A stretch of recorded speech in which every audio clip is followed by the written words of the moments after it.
நைட்டுக்கு ஆட்டுக்கல் பாயாவும் கல்தோசையும் தான் ரெடி பண்ணிட்டு இருந்தேன். பாயா எப்படி பண்ணியிருந்தேன்னா, இந்த பட்டை, ஏலக்காய், கிராம்பு, கல்பாசி, அன்னாச்சி பூ, 2 பிரியாணி இலை சேர்த்து கூட கொஞ்சம் சோம்பு, மிளகு எல்லாமே எண்ணெயில் போட்டு பெரிய வெங்காயம் நீல வாக்கில் கட் பண்ணியிருந்தேன், அதையும் சேர்த்துக்கிட்டேன். வெங்காயம் ரொம்ப வதங்கக்கூடாது, கண்ணாடி பதம் வந்ததும் காரத்துக்கு பச்சை மிளகாய், இஞ்சி பூண்டு பேஸ்ட்டு சேர்த்து வதக்கிக்கோங்க.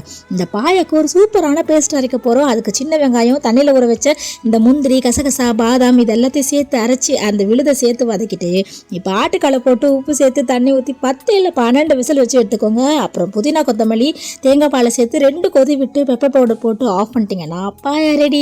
செம்ம டேஸ்ட்டாக இருக்கும், ட்ரை பண்ணி பாருங்கள். அப்புறம் ரொம்ப ஸ்வீட் கிரேவிங்ஸாக இருந்துச்சுன்னு சொல்லிட்டு ஹஸ்பண்ட் கிட்ட சொன்னதுக்கு ஃபஸ்ட்டு முருகை காமிச்சு இதை தான் வாங்கிட்டு வந்தேன், ஸ்வீட் இல்லைன்னு சொல்லிட்டாரு. என்னோட முகம் கொஞ்சம் வாடவோ சர்ப்ரைஸ்னு சொல்லி பால்கோவா மெயினாக முட்டை மிட்டாய் வாங்கிட்டு வந்திருந்தாங்க. எனக்கு பிடிச்ச பாயா, கல்தோசை, அப்புறம் முட்டை மிட்டாய். நைட்டு டின்னர் வேறு மாதிரி இருந்துச்சு. இதோட ஃபுல் வீடியோ பார்க்கணுன்னா ரிலேட்டட் வீடியோவில் கொடுத்துருக்கேன், ஃப்ரீயாக இருக்கும் போது பாருங்கள்.